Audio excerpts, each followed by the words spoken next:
Laga Persib Bandung versus Arema FC dipastikan bakal tanpa Deddy Kusnandar. Gelandang Persib Bandung ini harus menjalani hukuman akumulasi kartu kuning. Dado sapaan Deddy Kusnandar mendapat kartu kuning keempat saat Persib Bandung melawan Rans Nusantara di Stadion Pakansari, Kabupaten Bogor pada Minggu 19 Februari.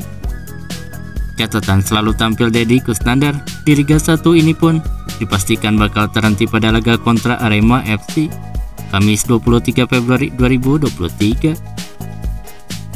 Setiap pelatih punya rencana dan gaya bermain dan sistem yang dimainkan. Kami perlu satu pemain dengan tipe pemain seperti dia, kata pelatih Persib Bandung Luis Mia. Menurut Luis Mia, Dado bermain sederhana dan pintar.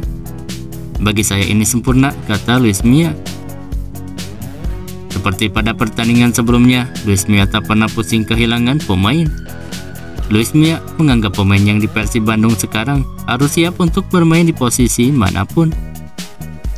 Untuk lini tengah sendiri, Persib Bandung memiliki stok melimpah.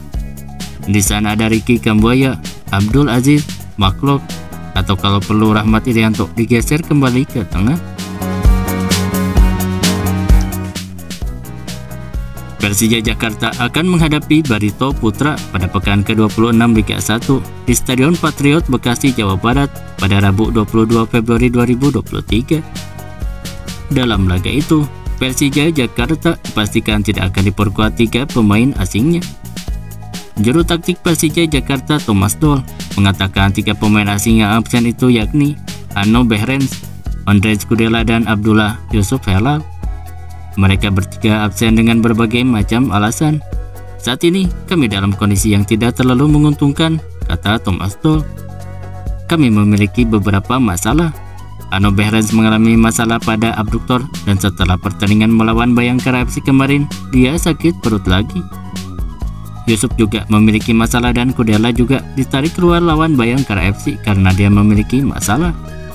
Kudela harus beristirahat sekarang dan besok dia harus MRI karena mengalami masalah otot, ucap Thomas Doll. Jadi 3 pemain itu tidak bisa bermain lawan Barito Putra.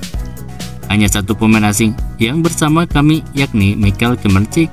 Ini situasinya sekarang, tutup Thomas Doll.